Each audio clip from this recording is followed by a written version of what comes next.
This podcast is supported by listeners like you. We're grateful for your tax-deductible donation at newthoughtphilly.org or the link in the episode description. A practical prayer is a prayer that works. These discussions between Reverend Bill Marcioni and Carol Lawrence dive into the details of how it works and how to work it. Reverend Bill is a New Thought minister and the author of Practical Prayer for Real Results. Your new life begins with a new thought.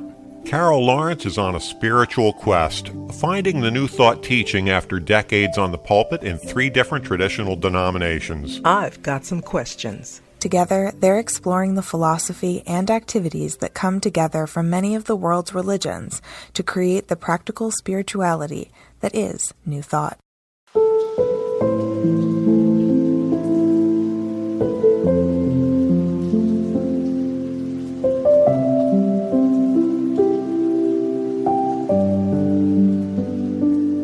Welcome to the Practical Prayer Podcast. I'm Carol, here with Reverend Dr. Bill Marcioni. I'm very much looking forward to the conversation that we're going to have today because I know that it can go in a variety of directions, 2 that have already been identified, and I'm going to intentionally avoid putting my thumb on the scale. So I'm just going to let Carol introduce this one. Oh. Okay, so let's focus on the prayer part, the prayer thing. Okay. Okay. So there's a comment that you made very early on when I met you, and I've heard it since. The answer to every prayer is yes. Correct. I have said that, and I stand by it. And I stand by it with you. Okay. But I want to discuss it a little bit because what I get back and what I from my history, I understand what the response is that people are accustomed to. Yes, no, or not right now, or wait. Mm-hmm. And there's just way too much in that. You know, I always thought it's like way too much. So let's talk about why it is just yes. Okay. If you have a plate of cookies and I want a cookie, I can say, can I have a cookie? Mm-hmm. And you would say, yes. Yes. Okay. I could say, sort of being a little bit more humble, do you mind if I take a cookie? And you say, yes, which means that would trouble you. So the answer to me is no. Do you mind if I take one of your cookies? Yes. And there might be a bunch of reasons. That one's intended for my kid. That's the only one that I have left. That was baked special for my Aunt Sadie, and it's her 97th birthday. Whatever. Yes, I mind if you take that cookie. There's something more to it than that. My request is the same in either case. I want a cookie. But the way that I'm asking the question, the mindset that I have as I make the request, affects whether the yes that I get means the yes that I want versus the yes that I get is the no that I'm expecting, or that I that I believe I deserve. And game on, because the universe is going to say yes. And it's not to the words that we use, although that's tremendously helpful in focusing what our intention and our belief is. That infinite creative power is responding to our belief. So when I set an intention for something to come into my life in a new and fresh and wonderful way, I am prosperous. And I am completely open and willing to believe that regardless of experience up until now, I am prosperous, and prosperity is unfolding for me and through me and as me, and I'm continually uplifted by the good showing up in my life. Mm-hmm. And if I believe that I'm going to continue having the same sort of financial struggle that I've had for years and years and years, or a lifetime, or my family has had for generations, and I say I am prosperous and I believe that I am not, the universe says yes to what I believe, and I get more struggle. So it's not necessarily what we put into the prayer in the words and the part that we're thinking of up in our logical head. It's actually what we're believing in our hearts. That's what the universe is saying yes to. And it always says yes. I get it. So the universe is saying yes to what we put out, but what we're speaking from is our subconscious belief system. Mm-hmm. Yep. All right. That was easy. Yeah, that was simple, and it's really easy because there's one story, and I like to go back to creation stories. There's one story since the beginning of time. Okay, everything that the scientists have told us about the way that the universe works. Once we identify a natural law, it always works. It always applies. Things always work that way. Mm-hmm. And it turns out that they worked that way before we understood the natural law or its application. But it's always worked that way. You know, Newton did a whole lot to explain how gravity worked. Mm-hmm. And all of his observations were spot on, and we are able to make calculations and interact with gravity in very precise ways now that we understand it. And as we get more and more nuanced about it, the law doesn't change. Now, it changed once in the early 1900s when Einstein said that gravity actually applies to light. But it's the same gravity. It works in a slightly different way than we understood it to work. But when we walk backwards, yeah, it always worked that way. We never had the idea to check or the accuracy of the instrumentation to measure, but it always worked that way. So that's a natural law. So in the beginning there was darkness and void, and God said, "Let there be light," and there was light. There is no way to take the light back. You can't change your mind and say, no, wait, no light. You know, same thing with the Big Bang. Okay, the Big Bang happened and everything started expanding and exploding. You can't say, wait, stop. No Big Bang. It's going to turn into something. Mm-hmm. It's going to continue doing what it's doing, and what it's doing is creating. And the creative process is a yes. And we can stop something that's been in process, but we can't do it by stopping it. We do it by turning it into something else. Mm-hmm. If I have been experiencing poverty in my life and I want to experience prosperity, then in addition to claiming I am prosperous, I probably need to change some things in my belief system and maybe in my behaviors and perhaps in the people I'm hanging around with and certainly in the commitments that I'm making. Because if I have the belief that I need to get myself a brand new car on a lease every 2 years and I'm going through from one lease to the next in poverty, maybe I can change that a little. Yeah. Maybe a used vehicle will be a nice stepping stone between me and my prosperity, but I'm involved in it. Mm-hmm. You're involved in it. Mm-hmm. Before I respond to that, say something more about being involved in it. It is done unto you as you believe. Mm-hmm. So you can have this family generational belief that's always been the same. It's been going on since the beginning of time. And when we buy into it, it continues to apply to us. Mm-hmm. As soon as we get a different belief, we break that cycle. We are able to experience something new. Mm-hmm. And the answer is going to be yes. And it can be such a powerful yes that it's as if that year or lifetime or generations of belief never existed. Perfect. That's exactly what I thought. Sweet. Yeah. But here's the thing. And it's not a thing. It's not a thing at all. I'm going to use the word work. Okay. I'm letting you know up front. I'm using that word work because it is. That's right. If I could putting down the stuff that's been working, that we've been using for our entire lives, that takes some doing. It does. And usually by the time I meet certain people, they're ready. You know, they're like, look, whatever the heck it takes. But then to say it takes a little work, that's hard. And I don't know, people tend to like to do the work. I haven't met a whole lot of people who just said, you know, the heck with it, I'll just leave life the way it is. People really do want to get, let's use the term somewhere. And I think let's use the pandemic as a point of reference, a recent point of reference. There's been so much disappointment in the world since then.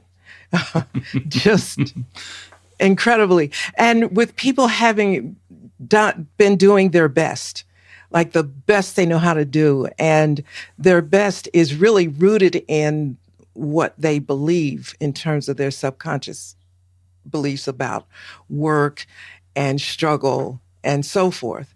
And so they continue to keep on doing that and look at what just happened. Now, the pandemic is not something that has any direct correlation with what we do. At least we don't think so at this point. But the end of it is the same, whether it's a pandemic or whether it's craziness that's going on socially in our culture or whatever. We still get to the same place. We don't like the way this is. Is there anything that I can do differently to make my outcome different? Mm.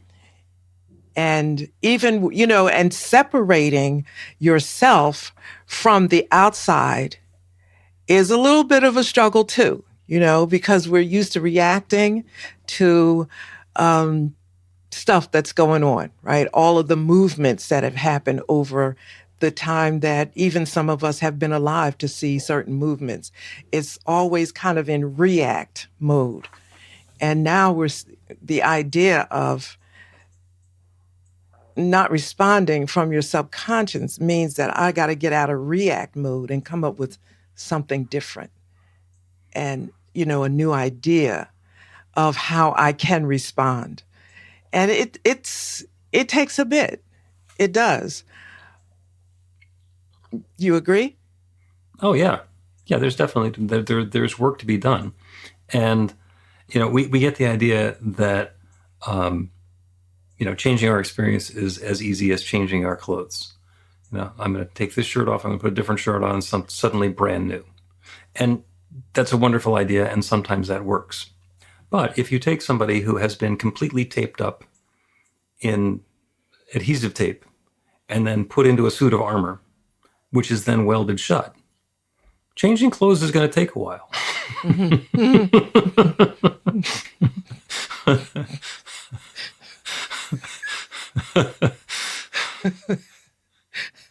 So, yeah, I get it. So here's you like that visual, don't you? Yeah, I do. But here's a challenge that you remember I said there were two things I wanted to talk about in this part I hadn't considered getting into, but it's just right there. Okay, so I read a lot, and I've just read a lot over the years, and excuse me, it is what moves my needle to read and learn stuff, whatever. Yep. So here we go. I read something from Emmett Fox yesterday. Okay. And I love Emmett Fox, really love him. But what I've done over time is to weed out the way things are said by some of the writers because I know what is meant. Right. And so I'm reading this thing, and Emmett really, he jerked me yesterday. He disappointed you. But it was my fault, right? It was my fault. But anyway, he did it, and he did it in such a huge way. I'm reading and talking to him at the same time. That's what I called talking to my mentors. I'm like, dude. How could you do this? Yes. Using words like sin and righteousness. Yeah, a little bit. But, the way he was really he was articulating things in a very traditional church interpretation. Yep. And that does not make it easy. He's like he set me back a little bit because I said, now I got to unravel this, man. If I knew you were going to do this, I'd have read Neville. Well, first off, as you mentioned Emmett Fox, sitting on my desk is this little publication from Emmett Fox, The Mental Equivalent, yes, which I happened to dig out of my library a while ago. And the inside front cover reminds me that Emmett Fox did a lot of his work with the Unity School of Christianity. And the part of Emmett Fox that you're having trouble with is his take, I understand it, on the Beatitudes. Yeah. Blessed are the fill in the blank, for they shall fill in the blank. And before we got into the podcast episode, I mentioned to you that we are going to be discussing the whereases. And that is one of the huge challenges that we have. And when I say the whereases, if you ever look at a political proclamation or a legal contract, it says, whereas these parties live in this particular place, and whereas this is the jurisdiction, and whereas these are the laws, and whereas we have the authority, and whereas. So it basically sets the stage to say, it is there now for proclaimed that. It's Carol Lawrence Day or whatever. In order to get to the proclamation, you have to agree with the whereases. And the challenge that Emmett and everybody has in translating the Beatitudes is that what they say isn't what was actually meant. So it was transposed when it was written down and said. So what starts out as the words on the page don't mean what they ought to mean. And as you try and translate and back that out, there's a limitation in the starting language. Yeah. Yeah. You know? And I'm thinking that is true with a lot of writers. But this one here, and let me be clear, Emmett's my guy. He's one of my guys now. You like Emmett Fox, yes, indeed. I got a few of them that I really like. And most of his work is very simple. A lot of it's just almost pamphlet size, and you can kind of work with that. Yep. But you get this other one, which comes probably much more from unity. And for example, and this is not, that's why I said it was my fault in the first place, because you should have pre-read the material.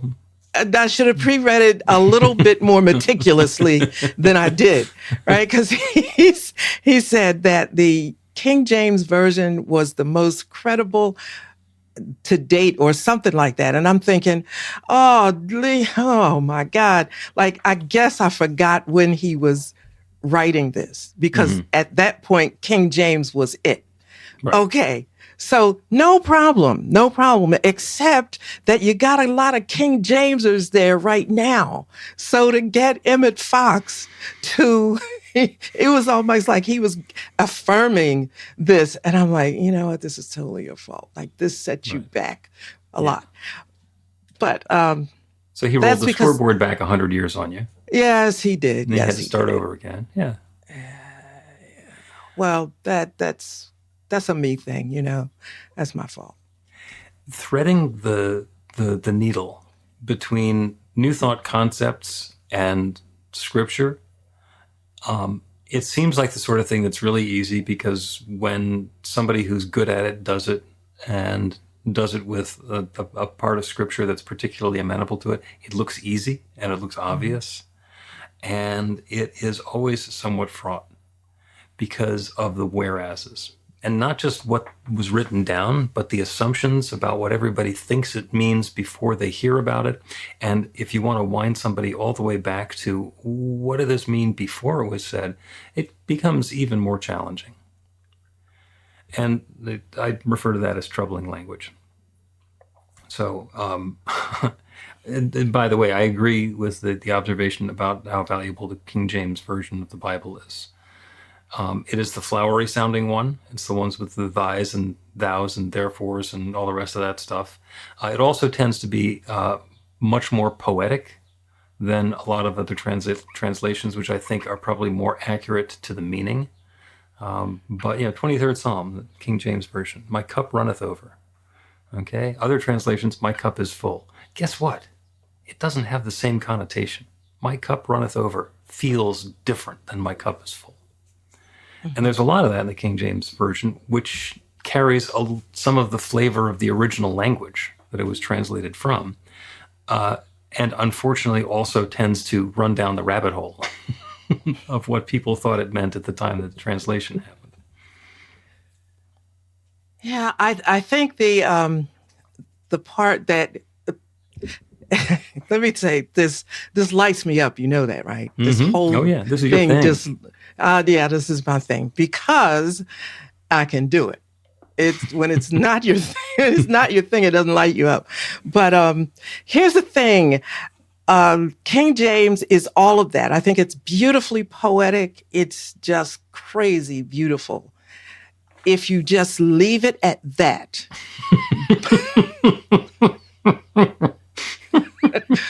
But you can't do that. Now, in certain traditions, and not just my own tradition, you know, it's broader than just my own tradition. I use the term interpretation is king. I'll put that up because that's what we're up against here. Even when you want to change, you want to do the work in your subconscious mind, and you've got all the stuff, and your interpretation is king. And with that King James version, you got the interpretation that is given, which is like from the fundamentalism and that kind of thing, it just destroys the poetry of it and replaces it with guilt and, you know, all shame and all that kind of stuff that is becomes or has become deeply rooted in the subconscious mind of people, which makes it incredibly difficult for them to move forward. Yep. So you see, when Emmett said King James Version is this, I'm saying, no, I'm like, you don't know what you're saying, dude. Yeah, I get it, but no. Right. Emmett, stop helping. Yes. yes. And let me just say this. I am deeply sensitive to the hurt and the religious trauma. I just am. And little things like that can just knock things out of the, you know, it's just rough. Oh, yeah. So that's, you know, there's nothing you could do about that except for just read carefully before you start reading. Well, yeah, that's a lesson. Note to self. The other thing I'm going to remind you and everybody else of is that Scripture is metaphorical, historical, and metaphysical, and the sections are not labeled. And as soon as you read something and you say, oh, this is metaphysical. No, that's just a historical story. And, oh, this is historical. No, that is a metaphor. You know, and people say, well, no, every word in the Bible is the absolute truth. And Jesus said, I'm telling you parables. I'm telling you stories because you won't understand if I just tell it to you straight. So when the big guy is in there saying they're stories, maybe they're stories.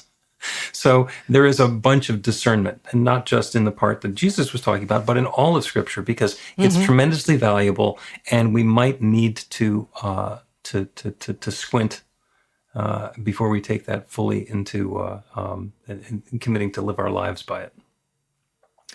Yeah, again, the whole thing lights me up, and it's just, you know, yeah, I'm like totally, I'm quite boring. I warn people about that. I'm just quite boring because if doing this and laying all of this together and weaving it is exciting to me, then that means I'm pretty boring. But I'm cool with that, right? I've been boring all my life, so I'm cool with that. But it's the commentary that, you know, you have to, I think it just occurred to me that you have to take into consideration the writer's background and how they perceived it, you know, as opposed to just thinking, okay, so this is a new thought writer and they're going to say this and they're going to believe that. That is not true. Nope. And I'm thinking, oh, okay, so I have a book I got a long time ago. It's a conversation between not Emmett Fox. Why am I doing this? Anyway, it'll come to me because got so much going on in my head. Well, Ernest Holmes and Ralph Waldo Emerson. It's a conversation. Okay. Blew me away. I'm just, okay, so I learned from studying that how to have all of them having conversations interchangeably. Doesn't matter, right? Until you understand them as people. Mm-hmm. Because some of them are bringing their self to the Right. conversation a little bit differently than the others, and I missed it. I missed it. I missed it. I Be said, gentle with all right. yourself. And I was saying, okay, I got you, Emmett. I just remember what school you went to. Okay, we're There good. you go. There you go. Hey, let's take a break and continue this discussion about always yes and troubling language. Learn to put practical prayer to work in your life. The steps are simple to learn and let you begin to get real results to create the life of your dreams immediately. Reverend Bill Marchione's widely acclaimed book, Practical Prayer for Real Results, gives you a clear summary of the New Thought principles behind practical prayer and the series of easy-to-understand steps found in the most effective prayers from religions and spiritual practices all over the world and throughout history. Practical prayer is not a replacement for your religion or practice. It's a technique to make the work you do in consciousness even more effective. The book includes 40 prayers on various topics that you can adapt as needed and use as your own. Practical Prayer for Real Results is available in paperback, Kindle, and audiobook on Amazon or at b-the-light.com. That's b-the-light.com.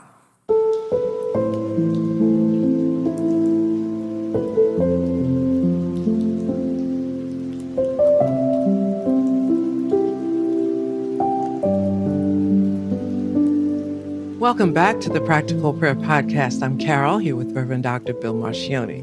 We're having a fascinating conversation about troubling language, starring Emmett Fox. Because Carol started teaching from Emmett Fox, and then the way that he was expressing some of the stuff in the Beatitudes was like, oh, no, you're buying into the source language way too much. You're telling the same old dysfunctional story. Yeah.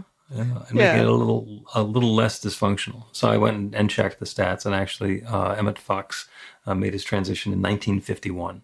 So it's been a bit. And so definitely the product of his times. And was it better? Was his interpretation better than what you would get just as being a lowly below the worms sort of human that doesn't deserve anything? It was very good. It really was. It was just one or two little things and those one or two little things are really things that could knock somebody off the wagon. So I know he didn't mean it. I told him that. I said, I know you didn't mean that, but we're going to have to work with this.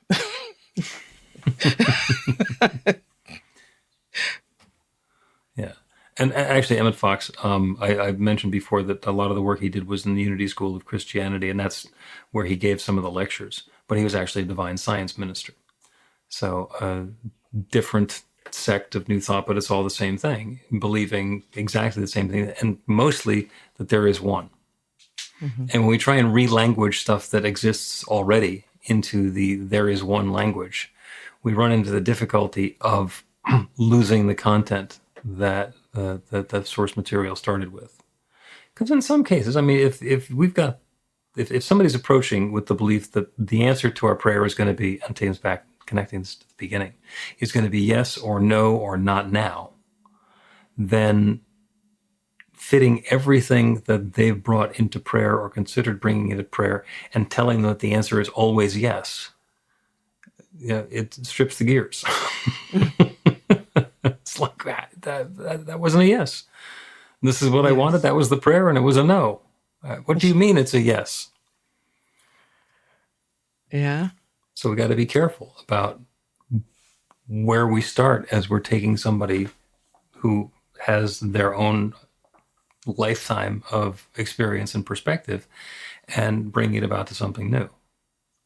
Because once you're willing to dive in and do the work, and you can look back with a detached view of everything that's happened, it's like, oh, that was a yes. I didn't think I was asking for that, but I was actually getting exactly what I believed I should be getting at that particular time. when all those women dated me for exactly 4 months and then dumped me. It turned out I had a belief that I didn't deserve a relationship that lasted more than 4 months. And as soon as I let go of that, one of them stuck around. Go figure.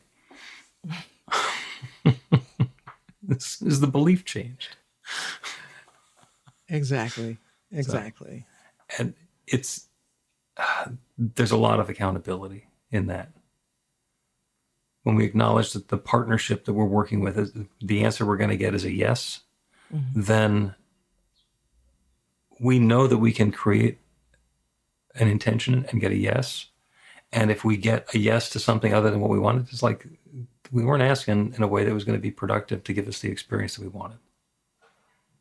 We approached it with a doubt or a hesitation or a disbelief or something. And the yes was not the yes we wanted. Damn. Do you know what I'm thinking of right now as you were saying that is the ChatGPT? And I'm not familiar with all of them, but I know there's a whole lot of YouTube tutorials on how to put the prompts in and how to phrase it and all of that. And it's when I first looked at it, I just thought, okay, just ask it what you want. But and the stuff I ask is so simple. I'm pretty cool with it so far. But I can see that you have to refine it. So you're asking the question, which seems to be unfair sometimes, cheating. You're asking the question in a way to get the answer that you want, but not so. It feels like that, but it's not really. It's like you're asking a question, and now I'm back to prayer again. You're thinking about the prayer and what you want, and isn't what you want the thing that drives it, because that's what we're after. In other words, why else would you pray? You know, I'm not personally, I've never been interested in a maybe. I got a maybe already. You know, That's where I'm starting, right? That's right. You know, and I'm not particularly interested in a no. If you're going to just, you know what I mean? So I think practical prayer or affirmative prayer, whatever people feel comfortable with, I guess, gives you a way to refine what you really want, which is really, really important. Right. Yeah. Yeah. Because a lot of times I said this and I'll stop. Sometimes when you rephrase it a lot and you look at it and say, you know what? I don't even want to go down this. This is not what I really, you tell yourself a no. Right. So, yeah. Well, and we talk a lot about the technique of practical prayer, and especially how it's similar to and different than an affirmation practice. An affirmation practice is really powerful, claiming the good that we're seeking. I am prosperous. I am healthy. I am comfortable. I am creative. I am filled with loving relationships. And that's wonderful. And it works brilliantly and has made many, many self-help authors and influencers very successful. And my point is that it works right up until it stops working. And where it stops working is when we get to the edge of our belief system. You know, I can claim that I am prosperous, and as long as I believe that I'm not, then I'll get some additional prosperity, and then it'll stop. And when I let go of whatever it is that's keeping that limitation going, then I'm able to empower that affirmation even more. And the technique for doing that is to know that we're partnered with an infinite creative power that's creating this. It's created everything. It has created us. It has created its next experience. So we're putting ourselves onto that big team with the divine, spirit, God, nature, whatever the creative force is, has created everything. And it has the ability to create galaxies, so it certainly has the ability to create this next new experience for me. And then I make my claim. I have my perfect loving relationship. And it either becomes therapeutic and my experience changes and I then get a lovely, wonderful, loving relationship, or something in my mind says, you don't deserve that. Yeah, but you're not gonna. Yeah, but you've always screwed those up. Yeah, but or whatever. It then becomes diagnostic. So we're using the same technique, not just to change our belief and to create a new experience, but also to understand what our belief is. Because if I keep on making an affirmation and my subconscious keeps on kicking back and saying, no, Yeah, but you don't. That's telling me a lot more about my belief system than it's telling me about the way the universe works. And we can work with that because that's a great way of understanding, oh, okay, these things keep showing up in my life and it's because I believe in something. And we can use the same prayer technique to get some clarity and insight about what that something is and then move through it. Because in fact, all the good that's available anywhere is available everywhere, and it's available to me and to each of us, as long as we get ourselves out of the way and stop fighting it. Well, that's not easy, but yeah. Well, yeah. I didn't say it was easy, but then again, it's a podcast, so we're summarizing.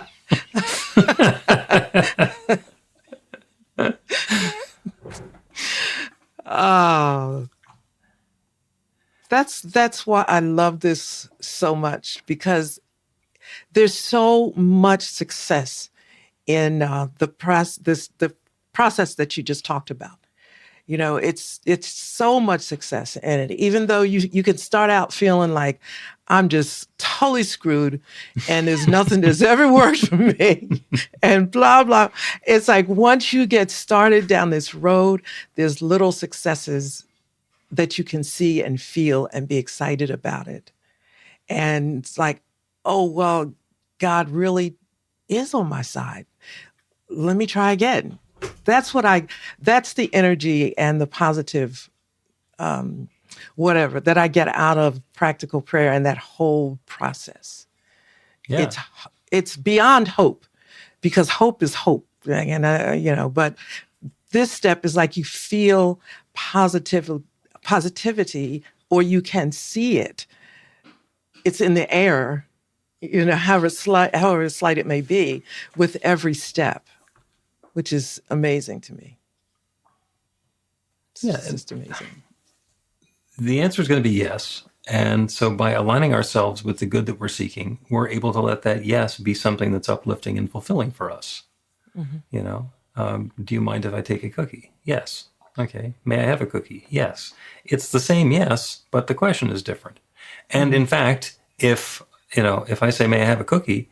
And your answer is going to be, I'm saving these cookies for somebody special. Now there's a new opportunity. Oh, can I have one of those cookies? Oh, sure. Well, they actually look better. So, can I have the cake? Oh, well, we can have the cake instead. There's a lot of possibilities open up once we actually go through the process. And if we know that the answer isn't going to be no, it's telling us there's another yes. And we haven't positioned ourselves to get the yes that we're looking for yet.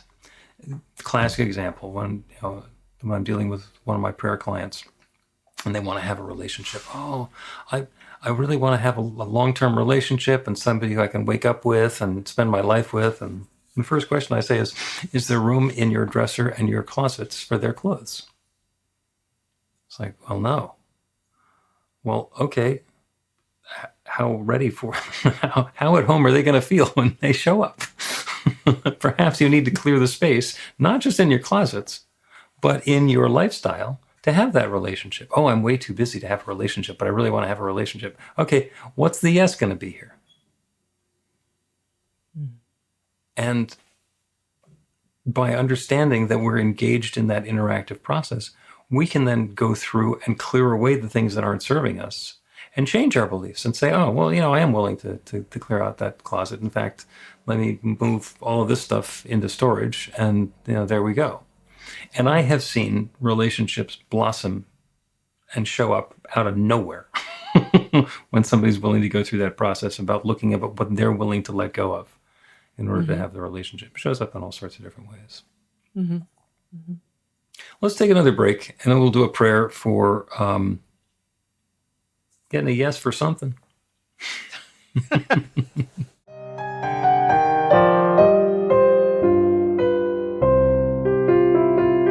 It's Reverend Bill letting you know that the Practical Prayer for Real Results class is now available on demand. That's right, you can take it at your own pace, anytime you want. All of the information is at BeTheLight.com. That's b-the-light.com. You know where to find that stuff. The class is 5 lessons, broken down into 18 modules, and you can take them at whatever pace is comfortable for you. As you work through the process, it starts out with the theory, goes into the practice, there are experiential activities and exercises, and at the end of the program, you will wind up with an understanding of how practical prayer works, and a practical prayer for yourself that will work to create transformation in your life. And as you know, it works for everything. Take a look at the class online at BeTheLight.com. There's a sample lesson so you can see how the class is going to work for you, and then dive in. The great news is it's on sale now. You can register and save $20 off of the regular price. I'm looking forward to seeing you in class.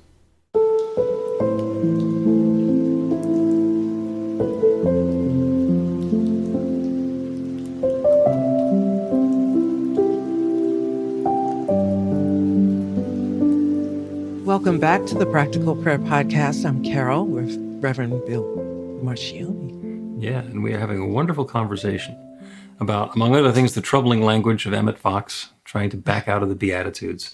And also, the big picture that we're looking at is that the answer is always yes.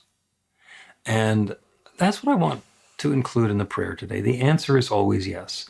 And this winds up being an exercise in our imagination. So if you knew that you were making a request and the response to that request was going to be yes, you already knew it's yes. Mm-hmm. What would you ask for? What would you invite? What would you open to? What would you want to have in your experience? What would you want to have change? And it can be as subtle or as grandiose as you want it to be. And the question then becomes, do I believe that I deserve this? Do I believe that I deserve to be prosperous, to live a life of luxury? Do I believe that I deserve a wonderful, loving relationship? Do I believe that I could be the sort of person who is healthy and comfortable and weighs what I want to weigh and has my clothes fit the way I want my clothes to fit? And if we know the answer is going to be yes, then as we start considering those things that we're going to be praying for, that we're going to be inviting, that we're going to be setting our intentions for, we'll find some pushback. Well, yeah, I believe that can happen. Well, no, I'm way too old for that, and there's too many things that are going on in my life, and I already have these people who are doing this, and I'm far too far along in my career to change, et cetera, et cetera, et cetera. All the thoughts that come through our minds. The answer is going to be yes. Ernest Holmes once said that we pay for everything in spiritual coin. And what that means is that we have to align our belief, align our consciousness with the essence of whatever the good is that we're seeking, and then that will attract the good into our lives. Carol likes to phrase this as, you got some work to do. Because that process of aligning our consciousness, paying in spiritual coin, can be work. And the prayer is to know that there is one infinite creative power, one divine presence, one limitless love. We call it God. And that's just shorthand. That's a word that gets used in Scripture a lot. And it means that one infinite creative power, the divine source that has created everything, that continues to create and has been sharing itself as its creation since the beginning of time, that one source that is the creator of everything, that one is the creator of me and each of us and all of our experiences and all of our activities. There is only the one. And it's shining and sharing and showing and refracting and reflecting itself and folding upon itself, individualizing and particularizing itself until this entire myriad universe of all these seemingly separate things are showing up in our experience. It seems like I'm over here and everything else is over there. The good that I'm seeking is not right here at hand right now. And when I remember that this is one infinite universe with all these different facets, I know that it is completely possible for the good that I'm seeking to be seeking me. And as I open to that good, as each of us opens to that good, as we let go of any belief that we don't deserve it, as we allow ourselves to be eased out of whatever behaviors or mindset has been keeping it from coming into our experience before. As we clear the way, the answer is yes. The clarity for that answer becomes obvious. And the good that we're seeking fills us in, finds us, uplifts us. It happens in all sorts of wonderful ways. If somebody is looking for a new job, a new way to share their gifts and skills and talents, it's not like they're going to necessarily go out and force themselves on somebody. What happens is somebody is looking for someone with those gifts and skills and talents, and they get put together. And there's the opportunity for the gifts and the resources to be intermingled and shared to bring more good into the lives and experience of everybody involved. Same thing in a relationship. They don't happen on one side.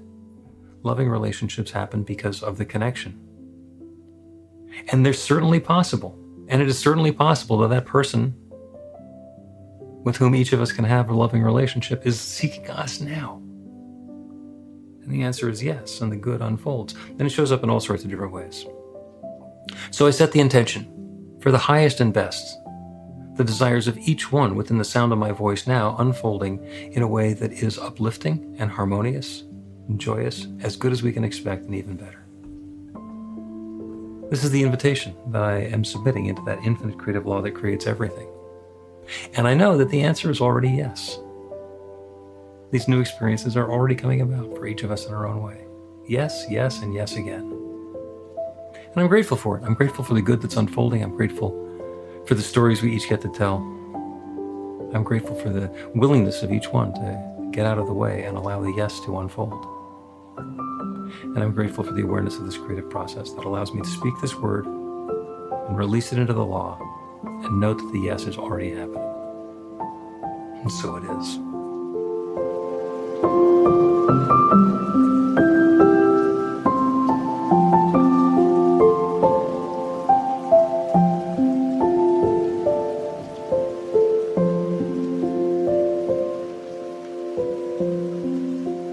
The Practical Prayer Podcast with Reverend Bill Marcioni and Carol Lawrence is a production of BeTheLight.com. be-the-light.com, where you can find more information about practical prayer for real results. Our theme is by Music of Wisdom.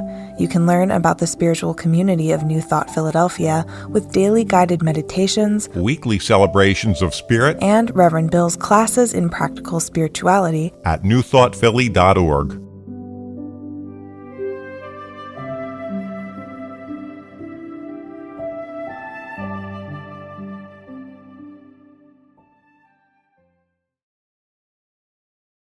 This podcast is supported by listeners like you. We're grateful for your tax-deductible donation at newthoughtphilly.org or the link in the episode description.